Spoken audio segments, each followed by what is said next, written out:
KCET second extend round ಏನಿದೆ ಅದರ provisional result ಅನ್ನು ಅನೌನ್ಸ್ ಮಾಡಿದ್ದಾರೆ. ಇದರ ನಂತರ ಯಾವ್ಯಾವ ಪ್ರೊಸೀಜರ್ ಇರುತ್ತೆ ಅದನ್ನು ನಾನು ಈ ವಿಡಿಯೋದಲ್ಲಿ ಎಕ್ಸ್ಪ್ಲೈನ್ ಮಾಡ್ತಾ ಇದ್ದೀನಿ. ನಂತರ ನೀವೆಲ್ಲರೂ ಕೂಡ ಈಗ ಪ್ರೊವಿಷನಲ್ ರಿಸಲ್ಟ್ ಅನ್ನ ಚೆಕ್ ಮಾಡಿದಿರಾ ಅಂತ ಅಂದ್ಕೊಂಡಿದ್ದೀನಿ.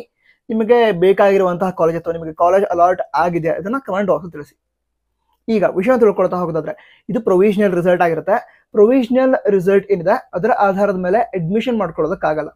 ಯಾಕಂತ ಹೇಳಿದ್ರೆ ಪ್ರೊವಿಷನಲ್ ಅಂತ ಹೇಳಿದ್ರೆ ಒಂದು ರೀತಿ ಡೆಮೋ ರೀತಿ, ಈ ಕಾಲೇಜ್ ನಿಮಗೆ ಸಿಗಬಹುದು ಅಂತ ತಿಳಿಸ್ತಾರೆ.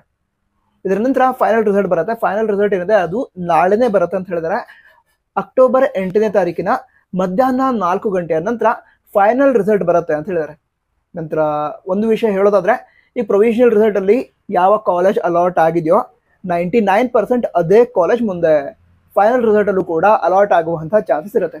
ನೀವು ಮಾಡಬೇಕಾಗಿರುವಂತಹ ಒಂದು ಇಂಪಾರ್ಟೆಂಟ್ ಕೆಲಸ ಏನು ಅಂತ ಹೇಳಿದ್ರೆ, ಈಗ ಯಾವ ಕಾಲೇಜ್ ಅಲಾಟ್ ಆಗಿದೆ ನಿಮಗೆ ಅದನ್ನು ಗೂಗಲ್ ಅಲ್ಲಿ ಸರ್ಚ್ ಮಾಡಿ, ಅದಂತರ ಕಾಲೇಜ್ಗೆ ಕಾಲ್ ಮಾಡಿ, ನಾನೀಗ ಈ ಕಾಲೇಜ್ಗೆ ಅಡ್ಮಿಷನ್ ಮಾಡ್ಕೊಳ್ಳೋದಾದ್ರೆ ಕಾಲೇಜಲ್ಲಿ ಎಷ್ಟು ಫೀಸ್ ಪೇ ಮಾಡಬೇಕಾಗತ್ತೆ ಇದನ್ನ ಕೇಳಿ ತಿಳ್ಕೊಂಡಿರಿ. ಯಾಕಂತ ಹೇಳಿದ್ರೆ ಕಾಲೇಜ್ಗೆ ಹೋದಾಗ ಸಡನ್ ಆಗಿ ಫೀಸ್ ಹೇಳಿದ್ರೆ ಟೆನ್ಷನ್ ಆಗಬಾರ್ದು. ಅದಕ್ಕೋಸ್ಕರ ಅದೇ ಗೂಗಲ್ ಸರ್ಚ್ ಮಾಡಿ, ಕಾಲೇಜನ್ನ ಕಾಂಟ್ಯಾಕ್ಟ್ ನಂಬರ್ ಸಿಗುತ್ತೆ, ಕಾಲ್ ಮಾಡಿ ಎಷ್ಟು ಫೀಸ್ ಆಗುತ್ತೆ ಅಂತ ಕೇಳಿ ತಿಳ್ಕೊಂಡಿರಿ. ಸೊ ಈ ಪ್ರೊವಿಷನಲ್ ರಿಸಲ್ಟ್ ಬಂದಿದೆ, ಮುಂದೆ ಫೈನಲ್ ರಿಸಲ್ಟ್ ಬರುತ್ತೆ. ಅದರ ನಂತರ ವಿದ್ಯಾರ್ಥಿಗಳ ಬಳಿ ಆಪ್ಷನ್ ಇರಲ್ಲ, ಸಿಕ್ಕಿರುವಂತಹ ಕಾಲೇಜ್ಗೆ ಹೋಗಿ ಅಡ್ಮಿಷನ್ ಮಾಡಿಸ್ಕೊಳ್ಳೇಬೇಕು, ಈ ರೀತಿ ರೂಲ್ಸ್ ಇದೆ.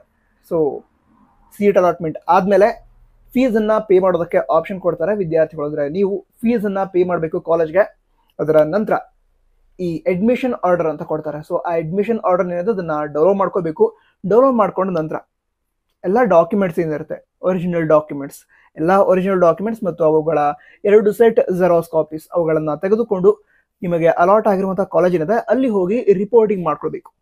ಓಕೆನಾ. ನಂತರ ರಿಪೋರ್ಟಿಂಗ್ ಯಾವ್ಯಾವ ಡಾಕ್ಯುಮೆಂಟ್ಸ್ ಬೇಕಾಗುತ್ತೆ ಅಂತ ಚಾಯ್ಸ್ 1 ಬಗ್ಗೆ ವಿಡಿಯೋನ ಏನು ಮಾಡಿದ್ದೆ ಅದರಲ್ಲಿ ಎಕ್ಸ್ಪ್ಲೈನ್ ಮಾಡಿದ್ದೀನಿ. ಸೊ ಅದೇ ಡಾಕ್ಯುಮೆಂಟ್ಸ್ ಅನ್ನ ರೆಡಿ ಮಾಡಿ ಇಟ್ಕೊಂಡು ಕಾಲೇಜಿಗೆ ಹೋಗಿ ಅಡ್ಮಿಷನ್ ಅನ್ನ ಕಂಪ್ಲೀಟ್ ಮಾಡಿ, ಸರಿನಾ. ಅದರ ನಂತರ ಈಗ ಮುಂದೆ ವಿದ್ಯಾರ್ಥಿಗಳು ಕೇಳ್ತಾ ಇದ್ರು, ಈಗ ಹಾಸ್ಟೆಲ್ ಅಪ್ಲಿಕೇಶನ್ ಸ್ಟಾರ್ಟ್ ಆಗಿದೆ, ಯಾವಾಗ ಅಪ್ಲಿಕೇಶನ್ ಆಗಬೇಕು ಅಂತ. BCM ಹಾಸ್ಟೆಲ್ ಏನಿದೆ ಅದಕ್ಕೆ ಅಪ್ಲಿಕೇಶನ್ ಆಗೋದಕ್ಕೆ ಅಕ್ಟೋಬರ್ 30 ಕೂಡ ಅವಕಾಶ ಇದೆ. ಸೊ ಇನ್ನೂ ಟೈಮ್ ಇದೆ. ಅಡ್ಮಿಷನ್ ಆದ ನಂತರ ಕೂಡ ನೀವು ಅಪ್ಲಿಕೇಶನ್ ಹಾಕಬಹುದು. ಅದಂತರ ರಿಲಯನ್ಸ್ ಸ್ಕಾಲರ್ಶಿಪ್ ಏನಿದೆ ಅದು ಕೂಡ ಅಂದ್ರೆ ಅಕ್ಟೋಬರ್ 15 ಡೇಟ್ ಅನ್ನ ಕೊಟ್ಟಿದ್ದಾರೆ ಅಪ್ಲಿಕೇಶನ್ ಹಾಕೋದಕ್ಕೆ. ಸೊ ಯಾವುದೇ ವಿದ್ಯಾರ್ಥಿಗಳು ರಿಲಯನ್ಸ್ ಸ್ಕಾಲರ್ಶಿಪ್ ಏನಿದೆ ಅದಕ್ಕೂ ಕೂಡ ಅಪ್ಲಿಕೇಶನ್ ಹಾಕಬೇಕು ಅಂತ ಹೇಳಿದ್ರೆ ಅಪ್ಲಿಕೇಶನ್ ಹಾಕಬಹುದು. ಟೈಮ್ ಇದೆ, ಅಕ್ಟೋಬರ್ 15 ಲಾಸ್ಟ್ ಡೇಟ್ ಆಗಿರುತ್ತೆ ರಿಲಯನ್ಸ್ ಫೌಂಡೇಶನ್ ಸ್ಕಾಲರ್ಶಿಪ್ಗೆ ಅಪ್ಲಿಕೇಶನ್ ಹಾಕೋದಕ್ಕೆ. ಇದಿಷ್ಟು ಇನ್ಫಾರ್ಮೇಶನ್ ಆಗಿತ್ತು. ಮುಂಬರುವಂತಹ ಇನ್ಫಾರ್ಮೇಶನ್ ಕೂಡ ಹೇಳ್ತೀನಿ. All the best. Jai Hind, Vande Mataram.